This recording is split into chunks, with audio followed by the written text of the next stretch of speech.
All right, good to see everybody. Appreciate everybody being here. Nice hot day in training camp. Guys worked hard. Second padded day in a row. I thought they fought through it really well.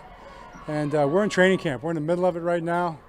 We're dealing with different things that you deal with in training camp in terms of trying to build our team and in terms of execution, fundamentals. I want to be efficient in everything we do at practice. And I know our guys are doing a great job of that. So that's where we're at, and keep moving forward. What questions do you have? John, do you have any injury update on Rashod Bateman? Yeah, he's got a soft tissue leg issue. It's going to be weeks. It'll be a number of weeks. So I don't know how many. It's not going to be months, but it'll be weeks. And we'll see where we're at. Coach, you got a guy like Chris Westry. Sort of flashed the last 2 weeks of a camp. Is the guy who's caught your attention? He has. He's done a really good job. He's a guy, I think, as he pays more and more attention to the detail of his technique, and he repeats good technique rep after rep, he starts making plays, and it's definitely showing up in camp. John, with so many of your receivers sidelined right now, which of the younger or the other guys do you see making the most of the opportunity? Jerry, I can't think of all those names right now. I think all those guys are doing a great job. And, that's up to them, really, who makes the most of the opportunity. So out here in practice, I'll go back and watch the tape with the rest of the coaches and the players, and we'll see how it looks. But I thought those guys stepped up today big time. I mean, we were definitely, like I said, we're low on numbers. And those guys stepped in, ran the practice, made the plays. Offense had a nice day today, as you saw. And those guys were a big part of that. John, you said way back that left guard would be a great battle to watch during training camp. You've tried a lot of guys in there.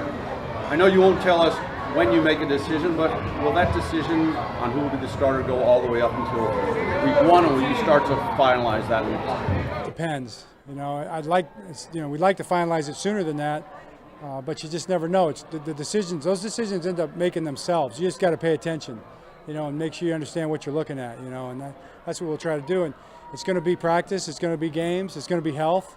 All those things are going to be a part of it. How necessary is it for the 5 offensive linemen that will play together to get out here together and start repping? Well, it's preferred. There's no doubt about that. And we have our afternoon practices, which are what we call ACT practices, assignment, communication, and technique.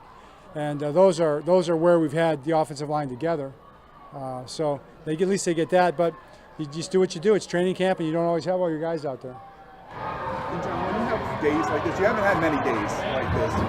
Is it just? Does it really kind of the old school, try to get these players to push through kind of these things where they'll face days like where it's hot and they might not want to focus or have trouble focusing. No doubt. I think the benefit is, and our guys understand this, and it's something that we obviously talk about. Even the players talk about, like Marlon did today after practice.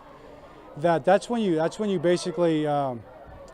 That's when you refine yourself. You got to be in the fire, to use the analogy, and it's a great biblical analogy, but it's real. There's a little fire out here, and you get tired. Fatigue sets in. What Churchill said, fatigue makes cowards of us all, right?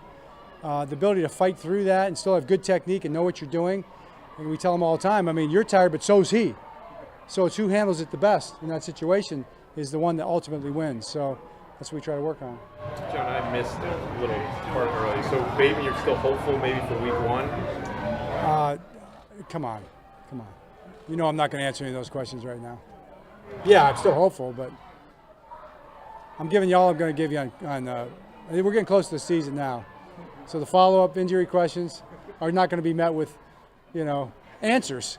I'll probably be nice about it, but then again, I might not. It just depends how practice went, actually. It's always based on how practice goes. Sammy Watkins, for everything he's given you on the field, what about working with the younger wide receivers? Has he revealed anything interesting about himself? Well, he's done a great job with those guys. He's a guy that's had adversity too, right? And so when he's gone through adversity, he can share his stories, his testimonies with those guys, and they're all ears. That's what young guys love hearing. Those guys, what they had to go through to get where they are. Crochet's been, a guy who's been regularly out of practice at wide receiver position. What have you seen from him as far as the progress from year 1 to now? Well, I tell you, that the first part you talk about, Cliff, is not to be overlooked, right? Those guys that are out there every day that prove that they're durable and they have the ability to be on the field, that counts for a lot. And then he's out here making plays every day. So he's got plenty of things to work on in terms of our offense and what he needs to do. But I'm nothing but pleased with James Prochet. All right, guys, thanks.